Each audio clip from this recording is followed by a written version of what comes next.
আল্লাহ নবী সাল্লাল্লাহু আলাইহি ওয়াসাল্লাম সর্বশেষ যে জিনিসটা জিজ্ঞাসা করছিলেন, জিবরাইল বলতো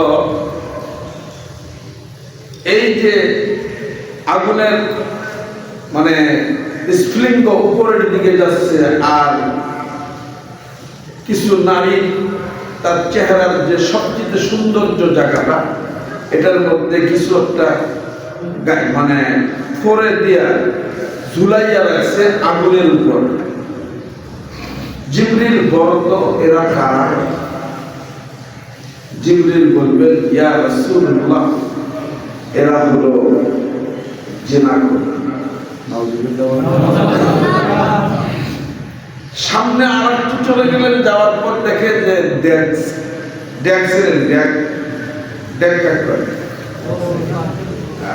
বড় বড় পাতিল,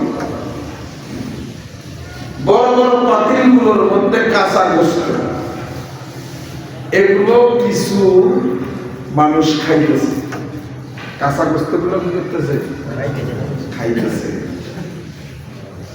পয়গম্বর রাইতে বলল জিবরাইল বলতো এরা কারা?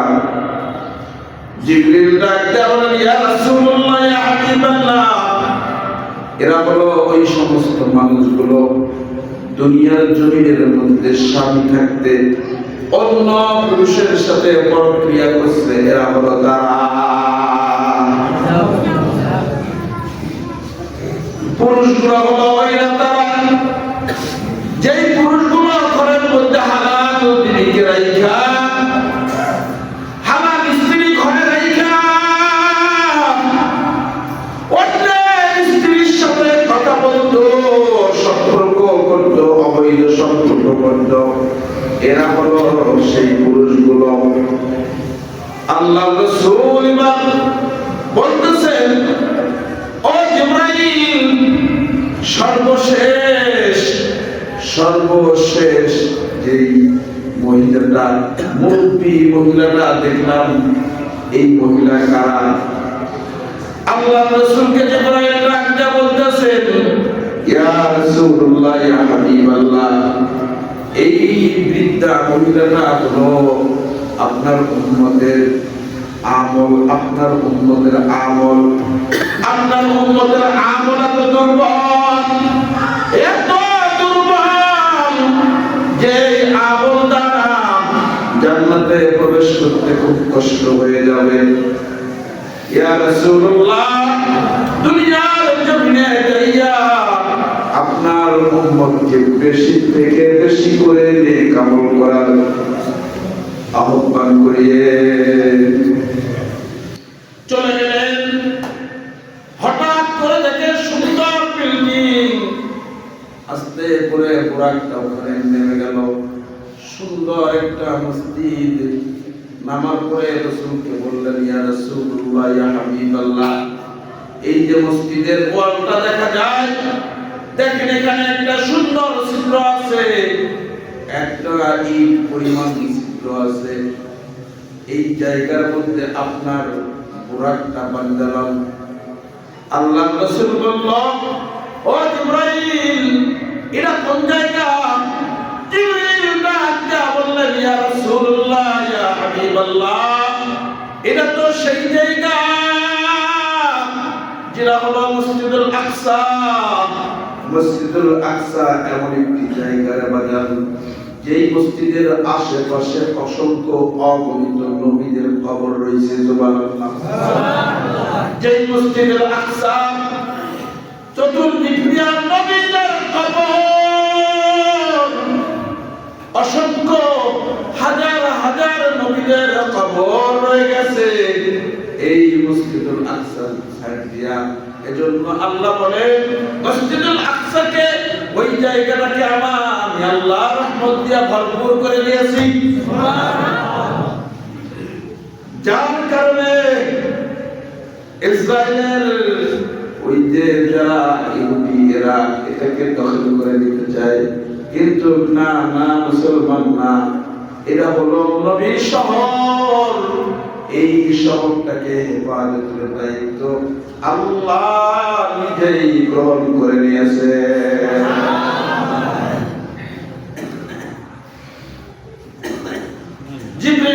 দিয়ে বললেন, ইয়া রাসূলুল্লাহ, এই মসজিদুল আকসায় আপনার শুধু সফর নয়, এই মসজিদুল আকসায় আপনার মতো আরো নবী, অসংখ্য নবী এসেছিলেন। এরাও এই জায়গার মধ্যে তাদের বাহনটাকে বেঁধে রেখেছিলেন। যেমন ইব্রাহিম নবী নিজেও তার কোরআনের এখানেই বেঁধেছিলেন, আপনিও বাঁধেন, অন্য নবীদের যে সুন্নতটা আদায় হয়ে যাবে। বুরাক বাঁধলেন। লম্বা ঘটনা, আমি ওদিকে যাব না।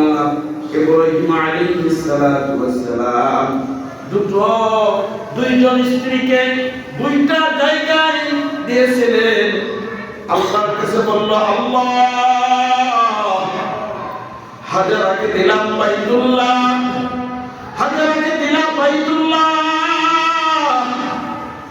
আমার দ্বিতীয় স্ত্রীকে কি দিবেন? আল্লাহ ডাক দিয়া বললেন, ও খলিল, আপনার দ্বিতীয় স্ত্রীর জন্য আমি হাদিয়া রেখে দিয়েছি মসজিদুল আকসা।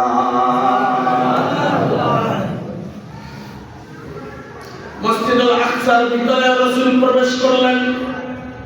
দেখে মসজিদের ভিতরে মানুষ গুম গুম গুম গুম আওয়াজ, সুবহানাল্লাহ। শুধু মসজিদের ভিতরেই নয়, মসজিদের চতুর্দিক দিয়া আওয়াজ, গুনগুন গুনগুন আওয়াজ। আল্লাহ রাসূল জিবরিলকে ডাক দিয়া বলল, জিবরাইল, বলো তো চতুর্দিকে এত আওয়াজ কেন? মানুষের কণ্ঠের আওয়াজ কোথা থেকে আসতেছে? মানুষ তো দেখা যাচ্ছে না, কোথায় এত আওয়াজ? জিবরিল ডাক দিয়া বলেন, ইয়া রাসূলুল্লাহ, ইয়া হাবিবাল্লাহ, সমস্ত পয়গম্বর দোয়া করেছিলেন, আল্লাহ আখিরি জামানার পয়গম্বরের পিছনে 2 রাকাত নামাজ পড়ার সুযোগ করে দিয়ে। সমস্ত পয়গম্বর দোয়া করেছেন, আল্লাহ আখিরি জামানার পয়গম্বরের পিছনে জীবনে 2 রাকাত নামাজ পড়ার সুযোগ করে দিয়ে। ইমামুল আউয়ালিন আল আখিরিন বারাসাতুকা রাহমাতাল লিল আলামিন সাইয়্যিদুল কাওনাইন খাতামুল মুরসালিন আখিরা মাদহুদ ফখরুল আউয়ালিন। সমস্ত পয়গম্বর একদিনের জন্য যার যার স্থান থেকে ওইটা চলে গেছেন ওই মসজিদুল আকসাতে। যেদিন রাসূল মসজিদুল আকসাতে কদম ফলাইছিলেন, সুবহানাল্লাহ বলেন। সমস্ত মানুষগুলো, সমস্ত নবীগুলো অপেক্ষায় বসে আছেন। আল্লাহর নবী জিজ্ঞাসা করলেন, ও জিবরাইল, এখানে কেন আসলাম? ইয়া রাসূলুল্লাহ, এখানে আল্লাহ হুকুম করেছে তাই আপনাকে আসতে হয়েছে। যান যান, সামনে বাড়ান, সামনের দিকে চলে যান, মিম্বারের দিকে চলে যান। মিম্বারের দিকে রাসূল চলে গেলেন। সমস্ত পয়গম্বর অপেক্ষা বসে আছেন, কেউ কোনো কথা বলেন না।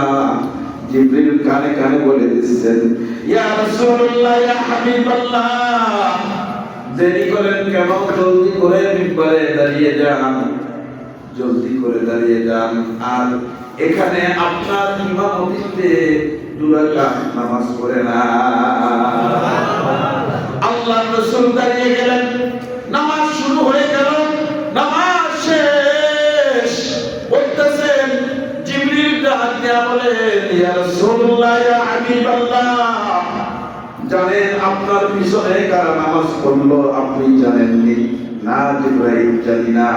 জিবরিল ডাক দিয়া বললেন, ইয়া রাসূলুল্লাহ, ইয়া হাবিবাল্লাহ, এই মুহূর্তে আপনার পিছনে ইক্তেদা করে যত মানুষ নামাজ পড়লো এরা হলো সব পয়গম্বর আর আল্লাহর রহমতের ফেরেশতা।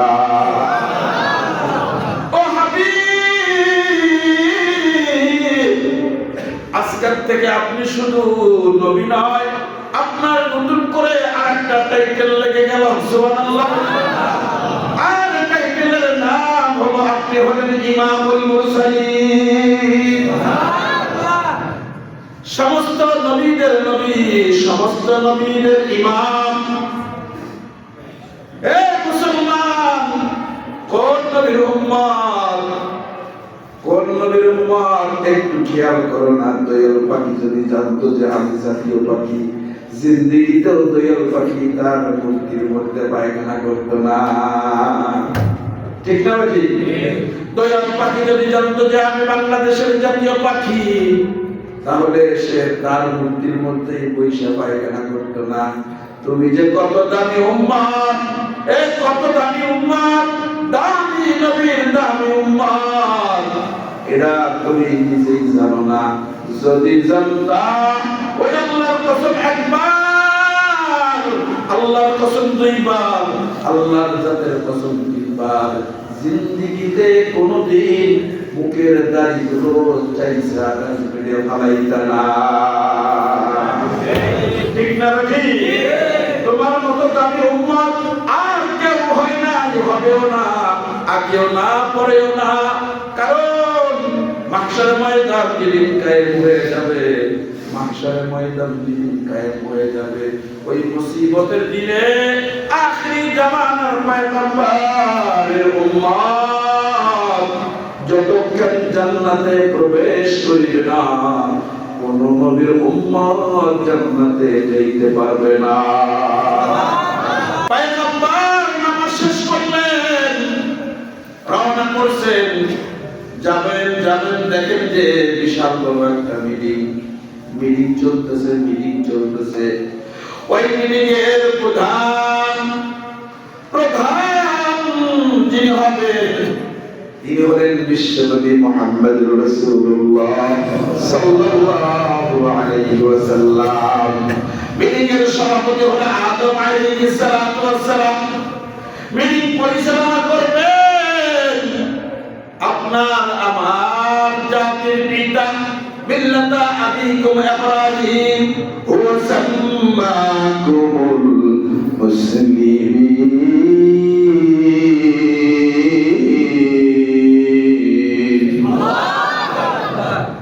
আপনার আমার জাতির পিতা ইব্রাহিম আলাইহিস সালাতু ওয়াস সালাম মিটিংটা পরিচালনা করবেন।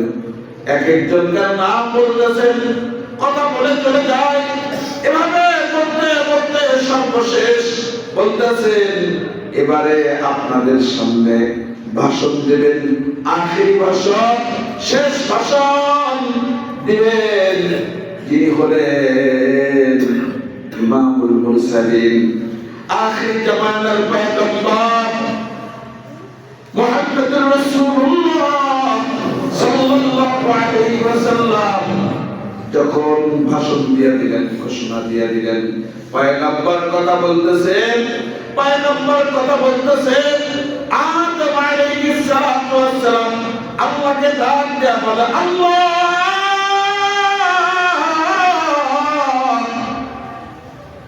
আমার যে এরকম সন্তান তুমি দান করবা, এটা আমি কখনো কল্পনা করি নাই। এরকম সন্তান পাইয়া আমি তোমার শুকরিয়া আদায় করে শেষ করতে পারবো না।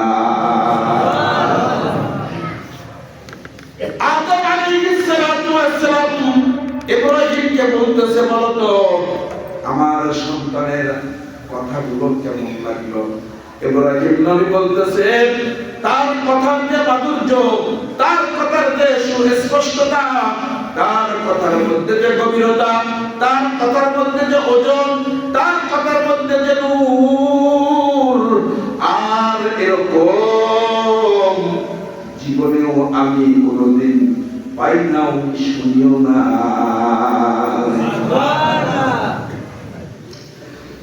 বয়ান শেষ, সবার শেষ, এবার রওনা করবেন।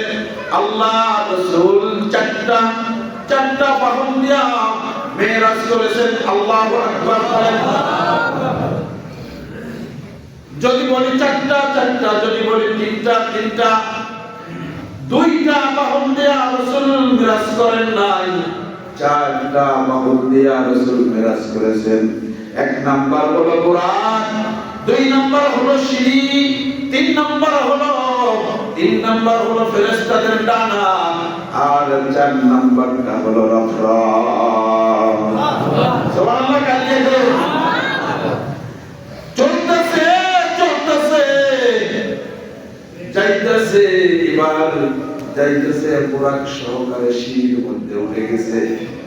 বুরাক সহকারে সিঁড়িতে উঠা সিঁড়ি এমন ভাবে চলতেছে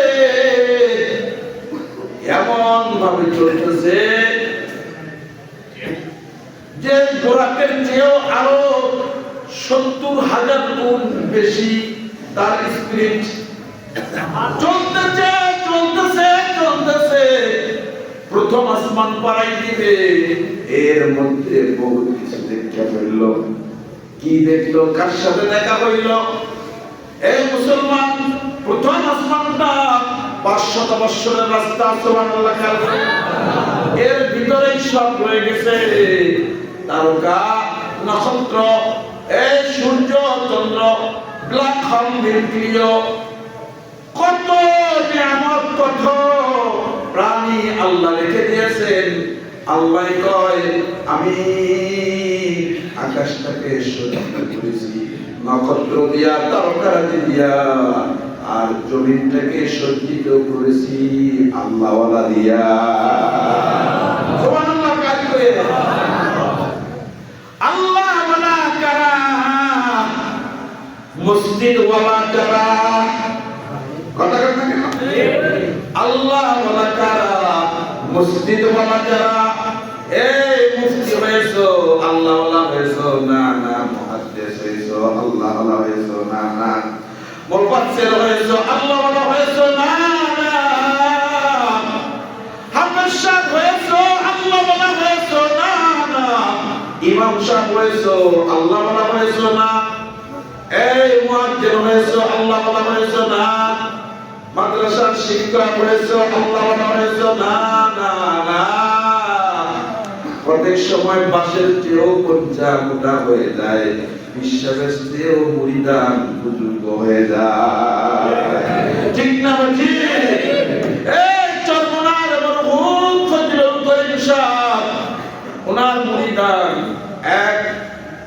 একজন আমাদের কুড়িগ্রামের এমন আল্লাহওয়ালা ছিল। 12 বছর পর কবরটা নদীতে ভাঙছে, ভাঙার পরে লাশটা ওখানেই ভাইসে রয়েছে। এই পানির এত স্রোত, একটা জীবিত মানুষকে যদি ছেড়ে দেয় ওর শক্তি হবে না সামনের দিকে, উজানের দিকে আগানোর। স্রোতে তাকে কই নিয়ে যাবে সে নিজেও জানবে না। কিন্তু আল্লাহর ওলির লাশটা যখন কবরটা নদী ভাঙ্গনের মধ্যে পড়ে গেছে, মাটিগুলো পচি কোথায় গেছে আল্লাহ মালুম। কিন্তু আল্লাহর ওলির লাশ নদীর কিনারার মধ্যেই দাঁড়িয়েছিল। আউলিয়ারা কারা কবা ইখতিয়ার, জাহেলারা কারে দুনিয়া ইখতিয়ার। মাইনে মোমেন সুয়ে মোমেন মিশাওয়ার, মাইনে কাফির সুয়ে কাফির মিশাওয়ার। প্রত্যেক সময় বিরুদ্ধ বুজুর্গ হয়ে যায় মুরিদান। ঠিক না ঠিক? উস্তাদের চেয়ে ছাত্র অনেক অ্যাডভান্স হয়ে যায়। আমলে ইলমে সব দিক দিয়ে ছাত্র অনেক অ্যাডভান্স হয়ে যায়। বিশ্বাস হয়ে গেছো দেখি যে তুমি বড় বুজুর্গ হয়ে গেছো। না না, তোমার চেয়েও বেশি বুজুর্গ তোমার মুরিদান রয়ে গেছে।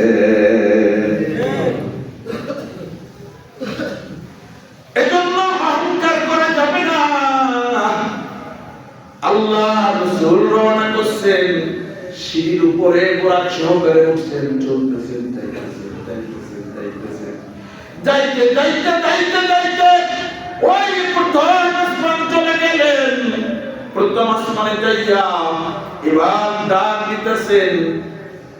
প্রথম আসমানের গেটম্যান ফেরেশতার নাম হলো ইসরাফিল। ফেরেশতার নাম হলো ইসমাঈল। ইসমাঈল ডাক দেয়া বলে, এই কে রে গেটের মধ্যে, দরজা খুলে দাও। কে তুমি? আমি জিবরাইল। সঙ্গে কে? সঙ্গে কে? সঙ্গে হলো বিশ্বনবী মুহাম্মদুর রাসূলুল্লাহ সাল্লাল্লাহু আলাইহি ওয়াসাল্লাম। দরজাটা খুলে দাও, আল্লাহর হুকুম। দরজা খোলার সঙ্গে সঙ্গে দেখে একজন বৃদ্ধ মুরব্বী বসা। সালাম দিলেন, সালামের জবাব দিলেন। চেহারার দিকে তাকায়, মুরব্বী যখন ডান দিকে তাকায় সুন্দর করে একটা মুস্কি হাসি দেয়, আর যখন বাম দিকে তাকায় বন্ডা মলিন হয়ে যায়। আল্লাহ রাসূল জিবরিলকে ডাক দিয়ে বলল, ও জিবরাইল, বলো তো ইনি কে? জিবরাইল ডাক দিয়ে বললেন, ইয়া রাসূলুল্লাহ, ইয়া হাবিবাল্লাহ, আপনি যাকে সালাম দিলেন, আপনাকে যিনি সালাম দিল আর সালামের জবাব দিলেন, আর ইনিকে চেনেননি? কয় না, চিনি না। ভাই, ইনি হলেন প্রথম মানুষ হযরতে আদম আলাইহিস সালাম। ও জিবরাইল, আমি দেখলাম চেহারার দিকে, ডান দিকে তাকাইলে সুন্দর একটা মুস্কি হাসি দেয়, বাম দিকে তাকাইলে দেখে যে মনটা মলিন হয়ে গেছে। কারণটা কি? ইয়া রাসূলুল্লাহ, কারণ হলো যত আদম সন্তান দুনিয়াতে এসেছে ডান দিকে তাকাইলে দেখতে পায় আদম সন্তান কিছু জান্নাতি, আর যখন বাম দিকে তাকায়, বাম দিকে তাকাইলে দেখতেছে যত আদম সন্তান জান্নাতি তার চেয়ে 3 গুণ পরিমাণ আদম সন্তান জাহান্নামী। যার কারণে আদম আলাইহিস সালামের মনটা মলিন হয়ে যায়। প্রিয় হাজিরিন, এজন্য বেশি বেশি করে আমল করতে হবে। বেশি বেশি কি করতে হবে? আমল করতে হবে। বেশি বেশি আমল, নেক আমল করতে হবে। বদ আমল নয়, নেক আমল করতে হবে। আল্লাহ তাআলা আমাদেরকে বেশি থেকে বেশি করে নেক আমল করার তৌফিক দান করুন। সকলে বলে আমিন। আল্লাহ তাআলা আমাদেরকে বেশি থেকে বেশি করে আল্লাহর হুকুম মাইনা চলার মতো তৌফিক দান করুন। সকলে বলে আমিন। মুআজ্জাজ হাজিরিন, আল্লাহর রাসূলকে আল্লাহ মিরাজ করার উদ্দেশ্য একটাই, যে প্র্যাকটিক্যাল জিনিসগুলো রাসূলকে দেখিয়ে দেবেন, আর রাসূল আসিয়া উম্মতকে এগুলো বলে দিবেন। ঠিক না ভাই? ঠিক। তার মানে রাসূল সব দেখেছেন, জান্নাত দেখেছেন, জাহান্নাম দেখেছেন, আযাব দেখেছেন, সব দেখেছেন, সব দেখেছেন, সব। কিন্তু আমরা আজকে বলতেছি উম্মত মানে না। রক্তের নদীর মধ্যে পড়ে রয়েছে, পাথর মারতেছে। গত জুমায় করেছিলাম মনে হয়। আমাদের এই জিনিসটা সমাজে বেশি চলে, সেটা হলো সুদ।